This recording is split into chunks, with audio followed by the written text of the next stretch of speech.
So, ngayon wala kang boyfriend? Single? Huwag kang papayag ng situationship? Ay, ate, hindi ko gusto yung mga ganun. Maganda ako eh. Ayoko ng ganyan. Of course, talaga. Pang girl. Nung time na po, hirap na ako kasi ayoko na.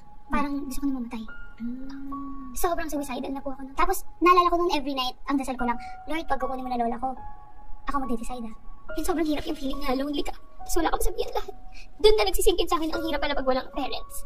5 ka pinanganak? 4. 2004, grabe. 20 pa lang po ako. So, Gen Z? Opo, Gen Z talaga. Kasi lumaki ka sa generation ng social media na. Social media, YouTube, may Facebook. Opo. Actually, ate, before, hindi ako ma-social media. Kasi super baby pa talaga ako noon.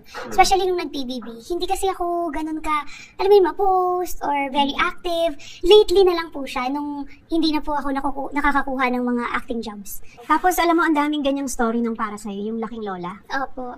Tapos, yung pagmamahal mo sa lola mo, parang pagmamahal sa tunay na ina. Yes. All this time, ang belief ko talaga, ang mama ko yung lola ko pa siya. Yung nanay mo? Tinataboy ko siya. As in, maldita ako.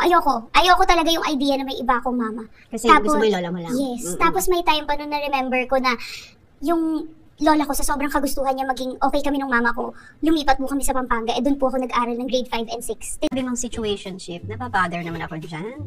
Ayoko lang ganyan. Bakit kayo nakaka-invento ng mga situationship? Mga landian lang kayo. Di ba alam niyo yan? Landian lang kayo, pero hindi kayo. Mahirap pero yan. nagkalandian Kaya na. iniiwasan. O, paano kung may girlfriend yung lalaki?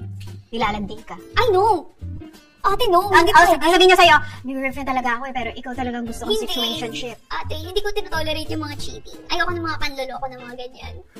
Ako, in every generation, cheating is never tolerable. Kung sino po yung loyal, yun yung talo. Mahirap.